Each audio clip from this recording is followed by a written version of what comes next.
I love doing comedy. I was doing a show in Hermosa Beach at the Comedy Magic Club, right? I leave and I'm walking to my car and it's getting a little cold, a little dark outside. So I'm thinking, let me hurry up to get to where I need to be. So I start jogging. Then this white lady with a little jogging outfit on came around the corner about 20 feet in front of me. We jogging in the same direction now. Then she looked back.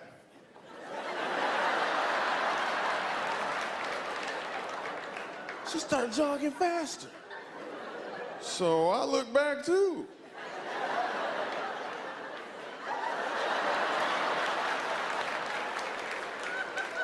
I didn't see anything back there. If a white person's scared of it, Michael Jr. is scared of it too.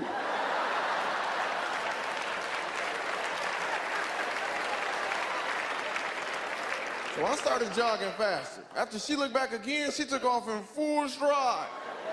This time I didn't even look back. I also kicked in the gears. I could have easily passed her up, but I'm thinking, no, I can't just leave this defenseless lady out here by herself. Whoever back there gonna get her. So I yelled up to her, "Is that as fast as you can run?"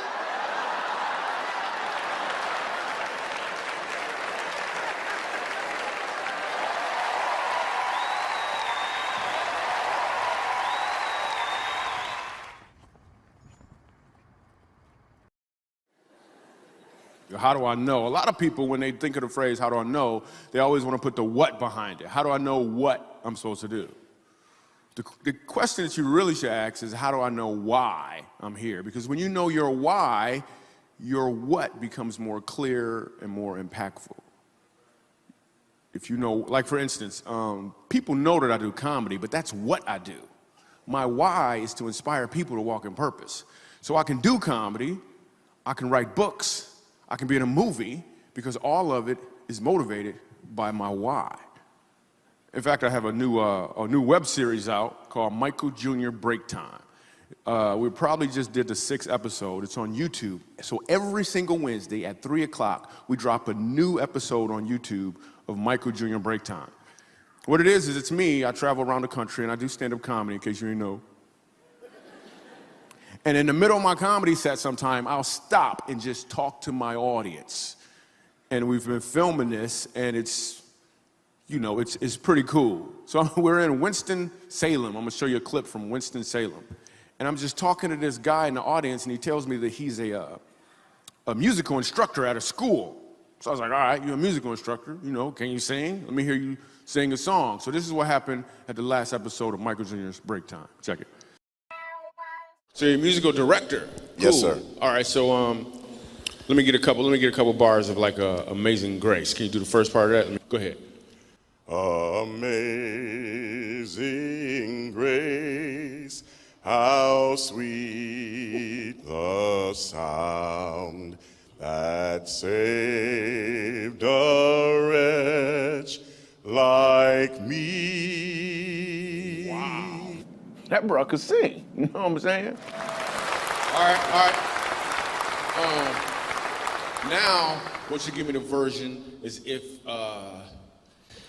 your uncle just got out of jail, you got shot in the back when you was a kid. I'm just saying, let me see the hood version real quick, if you know which version I'm talking about. Just see if that exists. Let me see what you got. Amazing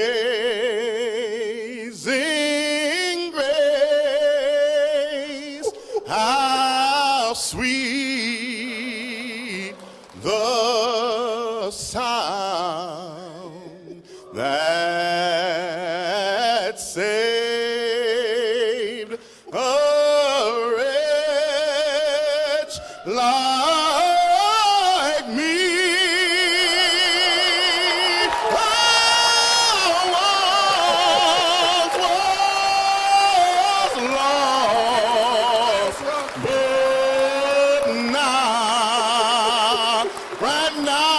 Found, was blind, but now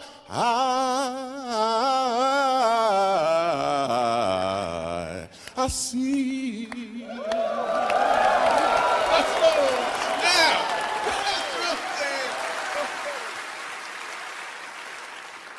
Okay. Here's what I want you to catch.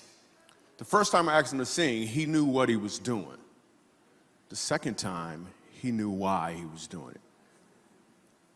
When you know your why, your what becomes more impactful because you're walking towards or in your purpose. Well, I was preaching this meeting, and it leads up to this scriptures I'm going to pray. And this lady said, Brother Jesse, and I very seldom ever go to people's homes and eat. Not that I'm not friendly. I'm a very friendly man. But if I do that, then I got to go eat everywhere. You understand? Then I weigh 5,000 pounds. You know, but anyway, she said, I'm going to cook you a gumbo you've never eaten. You're the best gumbo you'll ever eat in your life. And I thought to myself, honey, you got a long way to go. Because she wasn't from the South, or actually she wasn't from Louisiana, especially South Louisiana. So I went, and you know, some people think a gumbo is a chicken diving in a pot, you know what I'm saying, and then jumping out. And all it is boiled chicken, boiled water, or a duck doing that, something like that. So I went down there, and we sat down, and I met her husband, and he wasn't saved. And he was just kind of checking me out, you know, because I was a preacher, wondering what I want, probably an offering, you know how that kind of junk is, because he hears all that junk, and that's not true, but, you know. And I noticed the two kids really liked me. But I'm so glad to come to this house. I said, thank you, and everything. Finally, all this, you know, she cooks it, she puts it on the table, she brings it to me. Now, I look at it, and I could tell by looking at it that it was El Trasho. You understand? I could tell. I knew it was bad. I just knew it. So I thought, well, I'm going to eat this stuff, because the Bible said eat what's set before you. And if she asks me, I'm going to lie like a dog. That's what I'm going to do. And I said, I'm going to tell a little white lie. And the Lord spoke to me. He said, no lies are white. I said, oh. He said, you be honest. I said, that's easy for you to say. I'm the one here. I got to eat this trash. You understand? You up in heaven saying, suffer. You know, I don't want to eat this stuff. So anyway, she brings it to me, and she puts it in front of me, boy, and then she said, everybody, we all sit there. Now, I take this spoon. You know, it's one of these gumbo spoons, which is a big, you know, bigger than a normal teaspoon. It's like almost as big as a table. You know what a soup spoon is. So I go to do this, and I notice her husband looking at me. And he ain't tasted it neither. He's just looking at me. He's just holding it like that. And he's staring at me. Now, and the two kids, they ain't eating nothing. They're just looking at me. I'm not exaggerating a bit. They're just looking at me. I'm thinking, my God, man. You know, I guess, they think because I'm a Cajun, I'm going to test this gumbo. So I take it, and I put it in my mouth. Son, I mean, my God, worse. Trash. I mean, bad. Bad. Major bad. Killed plants with it. You know, just bad stuff. I'm trying, it was terrible. I hope this lady's not here tonight. I hope so. Now watch this. So I'm sitting there, I'm going, oh. And she said, well, how do you like it, Brother Jesse? And my mind, lie, lie, lie, lie. And the Lord said, don't you lie, you tell her the truth. Boy, I'm praying rapture. Get me out of here. Get me out of here. Rapture, now. I don't want to say nothing. I mean, I'm not a rude man, you know? I'm not rude. I don't want to be rude. To me, if I tell it, be rude. And I'm just sitting there and I'm going, now, her husband is just looking at me with that spoon. He ain't that touched, neither the kids. They're just looking at me. She said, well, how do you like it, Brother Jesse? I said, well, ma'am, God, I got to be honest. I said, this is trash. I had to tell the truth. And her husband went, bam, and throwed that spoon down. He said, I know you're a man of God now. I know you are. I know you're a man of God. And it shot me. And the kids, they dropped their spoon.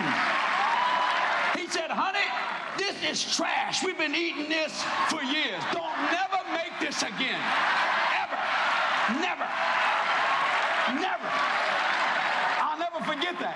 That man said, I've had preachers come here and eat that junk and lie like a dog. We know it ain't no good. You're the first man that told us the truth. He said, I believe you're a man of God. That guy got saved 2 weeks later because of that old dumb gumbo. Trashy gumbo. It was bad. I mean, mean? And the kid said, Mama, we don't want to hurt your feelings, but never cook it again. I look over there, I could see the dog in the corner going, thank you, Jacob. I ain't got to eat this junk neither. Now, her problem was not that she wasn't a good cook, is she didn't have the right ingredients. She didn't understand the flavor. She didn't know how to put it all together. Believe a little in everyone. No one is hopeless. Write that down. You must believe a little in everyone. No one is hopeless. You know, I thought I had some people that worked for me were hopeless. I have had some hopeless looking people. I thought, God, I don't want to hire these people. Let me just give you a prime example. Kenneth Copeland Ministries, the people that work for Kenneth Copeland, love this man that works for me named Fritz Brown. They say, is Fritz coming with you? Fritz is a blessing sent from God. You know why? I made him.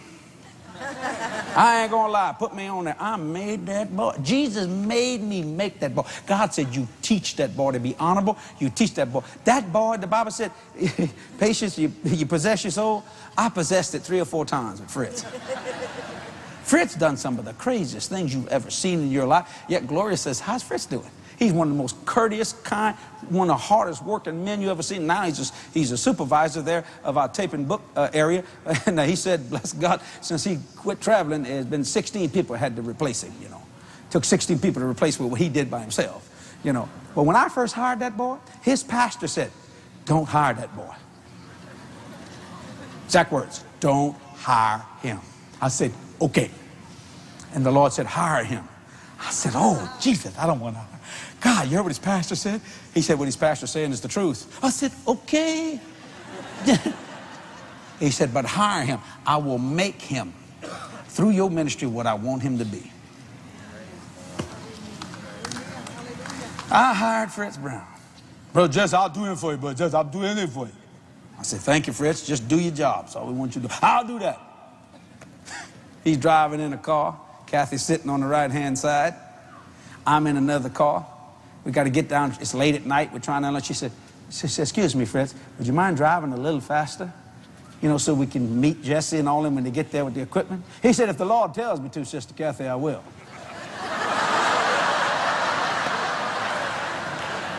Fritz Brown calls me marital problems at my house. She said, fire that sucker. I said, Kathy just steaming. Steaming. I said, Fritz, come here. Fritz, you keep her, listen, you're causing my wife to get on my back. You keep her off my back, I get off your back. You understand? Let me give you some wisdom. Shut your mouth when you're in the car with Kathy. She tell you to drive 95, drive 95. We get a ticket, we'll pay for it. If she tell you to do something, do it. You ever heard what Jesus' mother said? Whatever he tell you to do, do.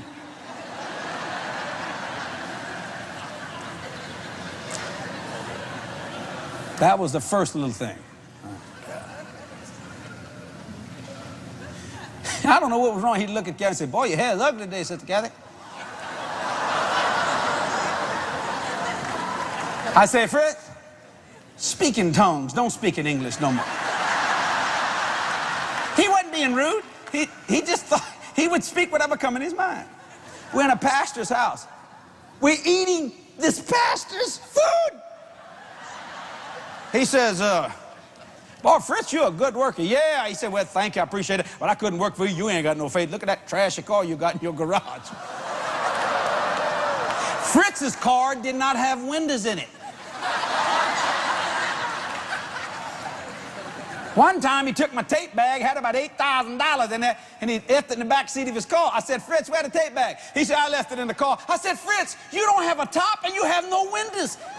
You have no top on this car. He said, the Lord will take care of it. I said, get your ugly self up and go get that tape bag.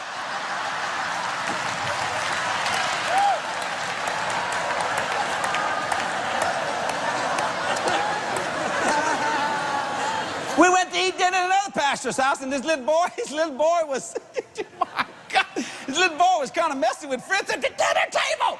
And Fritz says, come here, little fella, I want to talk to you for a minute. Fritz gets up with the little boy, 5-year-old boy. So where's he going? He's down the hall. He beat the kid. He beat the kid.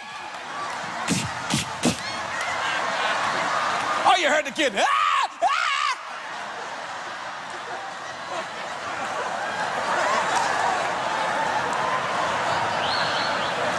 You must believe a little in everyone. No one is hopeless.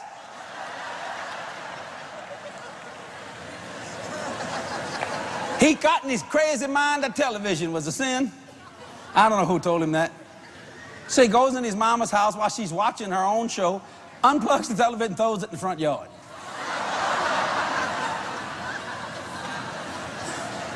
This is Fritz, very beginning. He gets spiritual.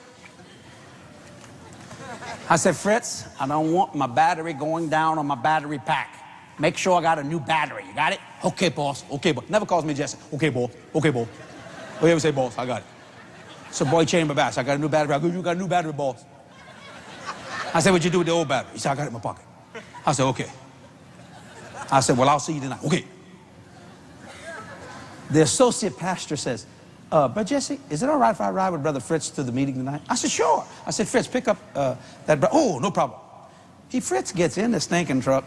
He's driving down the road, and his leg starts burning. Pastor's over, associate pastor. He says, the Lord is telling me that you got a pain in your leg.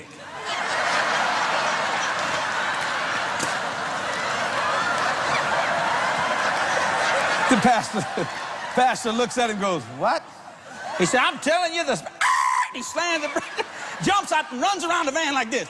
The associate pastor gets out the van. What's wrong with this crazy guy? There was a penny in his pocket, and the battery hit the penny, and it burned a hole in old Fritz's leg. He thinks it's a word of knowledge from God.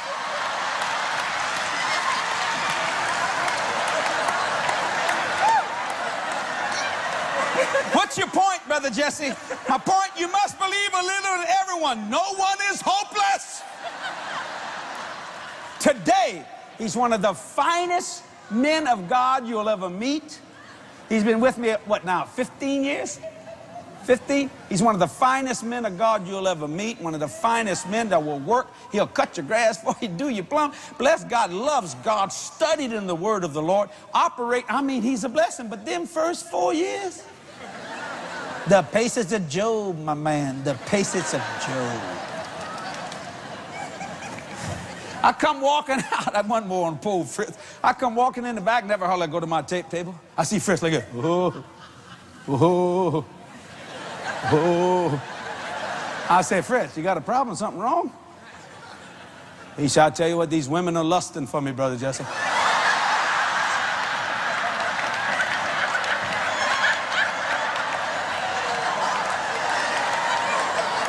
I said, Fritz, a grasshopper wouldn't lust for you, boy.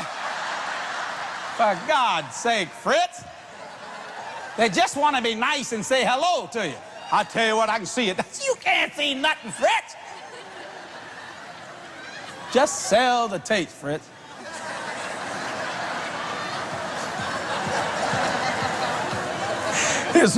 You want one more. This will bless you. I'm preaching. There's a bunch of people. We got about 1,500 people. I see Fritz running like crazy right across it. Full blast. He's 6 foot, 3, 4? Weighs about 105 pounds, skinny as a rail. He's running. And he tackles this guy. No. I thought, my God, what's the problem? He said, a $4. No, my tapes were $3 then. He said, I got it back. He tackled the guy in church over a $3 tape.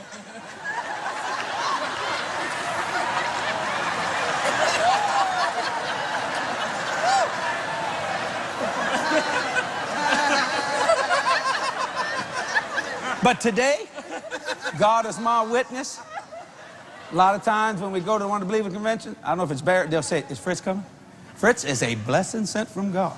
He said, Brother Jesse, he said, I really appreciate you putting up with me. I said, no problem, Fritz. But today, I could put my life in Fritz Brown's hand, and my life wouldn't hit the ground. Why? He's a true servant of the Lord Jesus Christ. You see, but we had to produce that. It was in him, but somebody had to get it out of it. But I could go on forever. That's just something. Let me go to number 4. Wherever there's faith, there's a childlike spirit. Brother, when I jumped out to pay for these buildings, I had to do it as a child. When I live with my ministry and I think of the budget of my ministry, I can't think of it as an adult. It's too much. So I think of it as a child. Hey, God will honor it. Because all he wants is somebody to just believe it. Isn't that something? Somebody to just believe what he said. That takes a child. A child. I mean, children love me. I got partners of children. I'm talking children. Send me $1 a month. 50 cents, 32 cents. Write me a letter. We're believing God, Brother Jesse. I got one kid sent me $1. He said, my mom and daddy don't believe nothing. This is just between us. We need some help in this house because they ain't believing. I'm the only one believing. So I'm sowing this seed for my mom and dad because they ain't got enough sense to believe it. I thought, you gotta be kidding. This kid figured out something that his parents can't figure out. Little boy the other day at our church, we have a church in New Orleans called Covenant Church. He comes up, you don't think we teach children, man. He said, Brother Jesse, well, he didn't talk to me, he talked to David Sawstrand, the pastor of the church. The pastor works for me, you know. He says, I heard Brother Jesse, Pastor Sawstrand, say to sow a seed. And I got a brand new bicycle. And I was gonna sell my other bike. But I heard Brother Jesse take that the value of a seed is greater than the value of a sale. This is a little boy.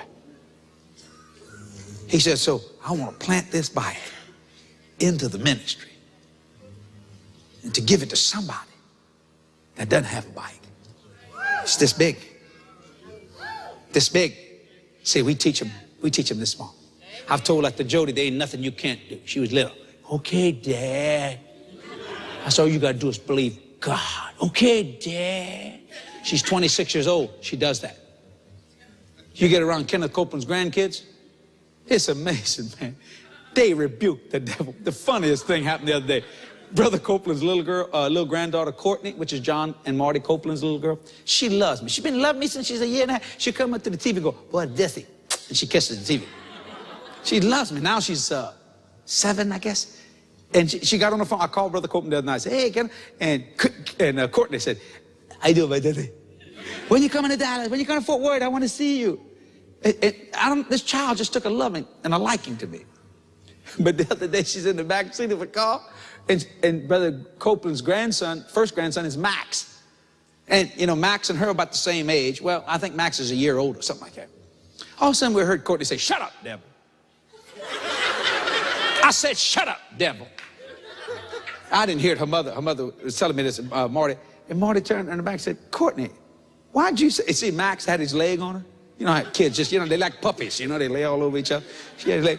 And she said it again, shut up, devil. I said, shut up. And Marty said, why did you say that, Courtney? She said, the devil told me to break Max's leg.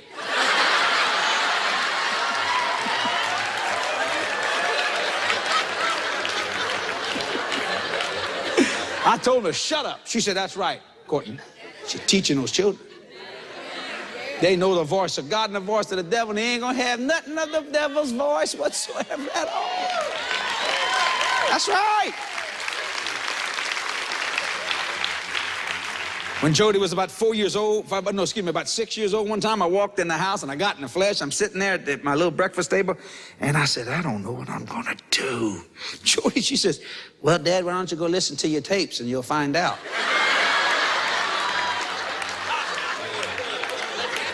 Exact word.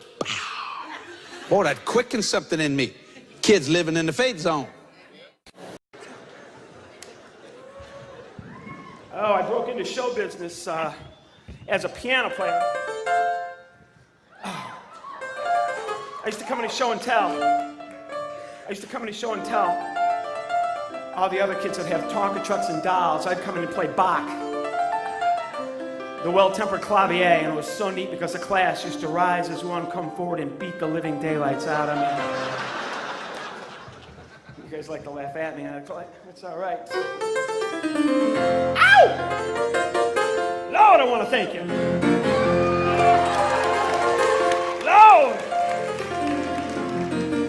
Lord, Lord, I want to thank you so much for sending me here this evening.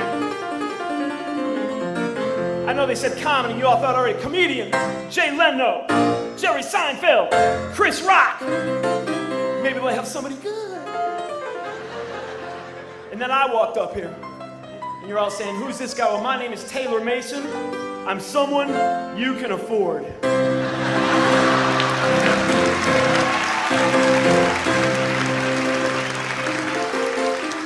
I'm a coupon comedian. Look at all the married women. Coupon?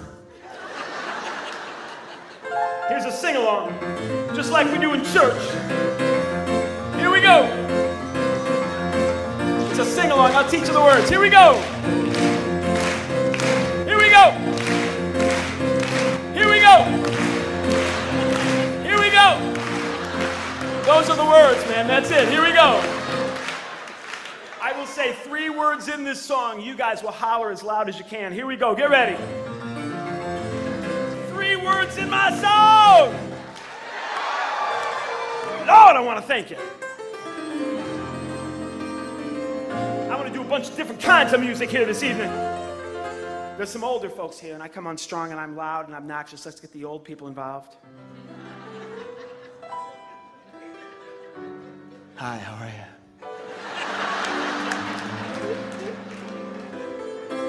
Welcome to the Holiday Inn.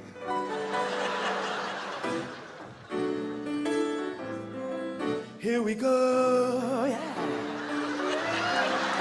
Here we go, yeah. Here we go, here we go, here we go, here we go, here we go, here we go, here we go, I'm gone.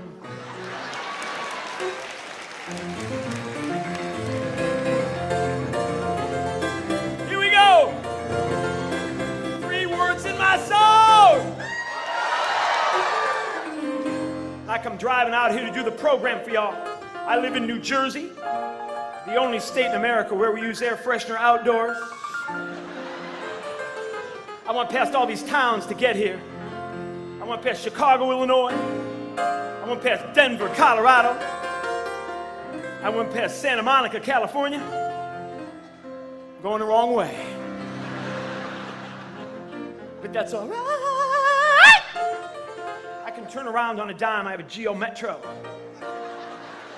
I just kick my feet through the floorboard like it's a Flintstone car, pick it up and spin around. The Geo Metro is a 3-cylinder car. You couldn't kill somebody with a 3-cylinder car. You can't. I've tried. It's impossible. You can maybe nudge somebody to death.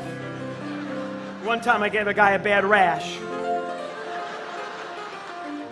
Geo Metro is the only car I know you can sit in the front seat and touch every window in the car all the way around. Here we go! 3 words in my song! Ow! I always wanted to be a blues piano player. But I can't play the blues, people. Look at me.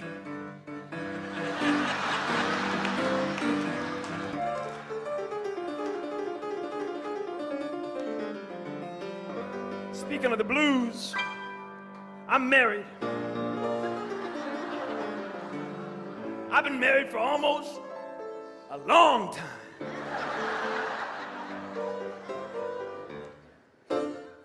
My wife plays a little game with me every morning. That game is called Guess What Mood I'm In Today.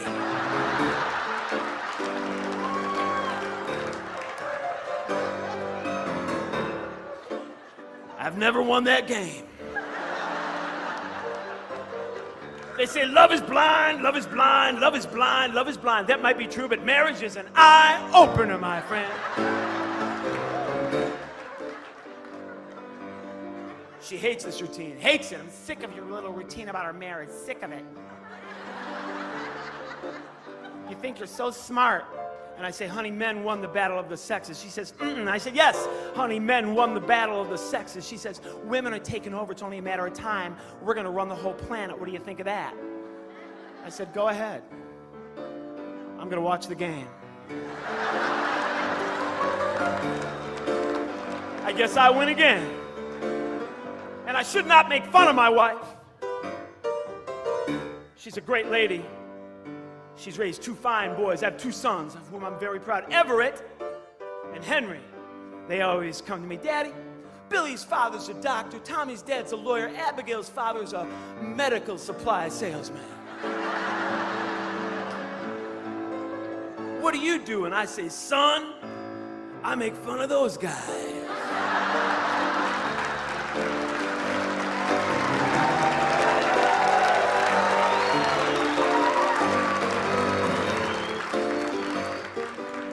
I try not to have an argument with my wife. We've been married for almost a long time. And besides that, I cannot win an argument with a woman. It's impossible. I'm a man. Man can't win an argument with a woman. It's impossible, theoretically, philosophically, theologically. Impossible for a man to win an argument with a woman, because a man has the argument in the moment that it happens, but a woman prepares for her argument.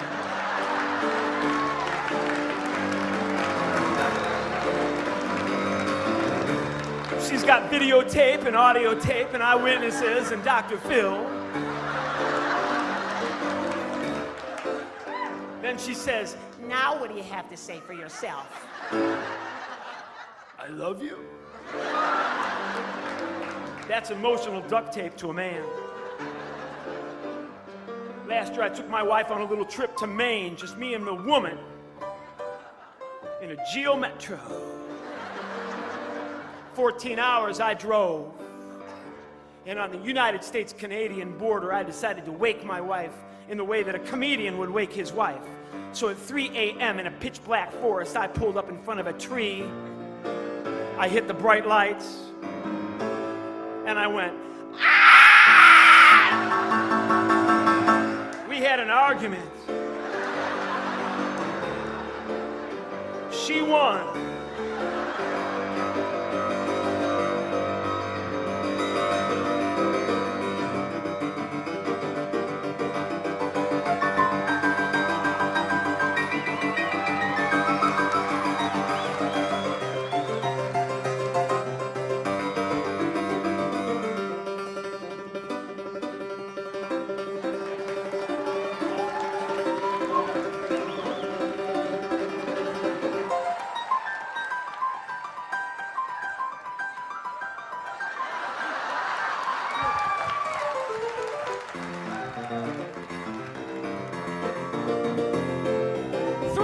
In my soul.